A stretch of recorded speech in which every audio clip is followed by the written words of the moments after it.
Dans son intervention, le professeur Eriten Senkepia a mis en avant l'importance du deep learning, une technologie et un algorithme de l'intelligence artificielle. Il a souligné son utilité dans l'analyse, la modélisation et la quantification des données collectées sur le terrain.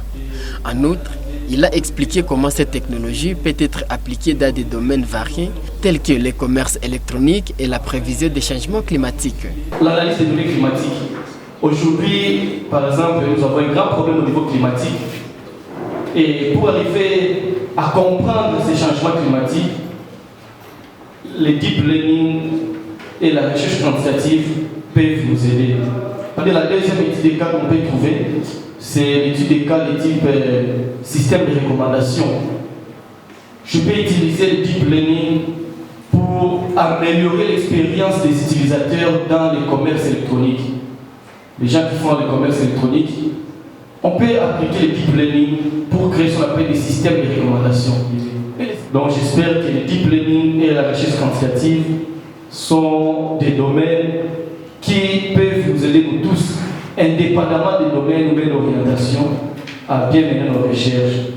Pendant ce temps, le professeur Olivier Olela a axé son exposé sur les principes fondamentaux d'une recherche de qualité.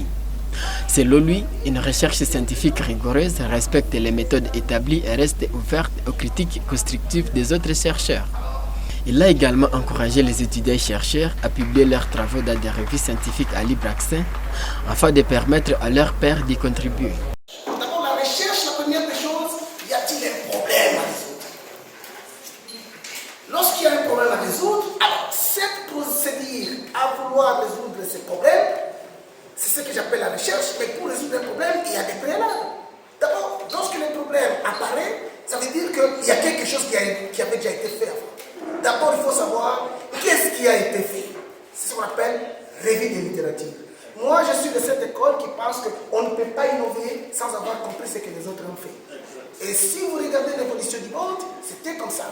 Quelqu'un commence à résoudre un problème, mais chaque recherche a ses limitations. Il s'arrête à un niveau. L'autre qui vient, il améliore, ainsi de suite.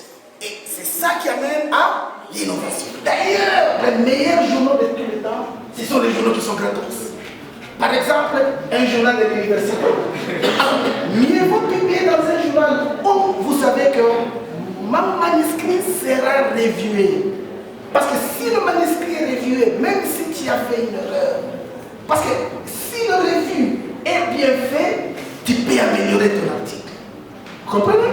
Ça te permet, parce que le rapport de review, il va te dire, les problèmes à tel niveau, les problèmes à tel niveau, vous les travaillez. Cette conférence s'inscrit dans le cadre des activités para-académiques organisées par le Centre de recherche interdisciplinaire de l'UAC. Selon les responsables, il s'agit de la première d'une série d'activités prévues pour accompagner les étudiants et chercheurs tout au long de l'année académique.